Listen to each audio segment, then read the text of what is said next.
സാറിന് ഇന്നത്തെ നമ്മുടെ ബ്രോസ്റ്റ് എങ്ങനെയുണ്ട്? നല്ല സ്പൈസിയാണ്. സ്പൈസി അവർ ഇതിൻ്റെ കൂടെ എന്തുണ്ട് വരോ എന്താ പറയുക, ഒരു മയോണൈസിൻ്റെ കൂടെ സ്പൈസിയായിട്ട് വേറെ മയോണൈസ് നല്ല ടേസ്റ്റാണ്.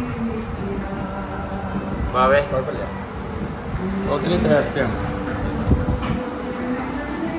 നിമിഷത്തിൽ നമ്മൾ പല സ്ഥലത്തും ഭക്ഷണം കഴിച്ചത് വളരെ ഭംഗിയായിട്ട് ആസ്വദിച്ച് കഴിച്ചത് ഇവിടുന്നാണ്. വളരെ ഭംഗിയായി.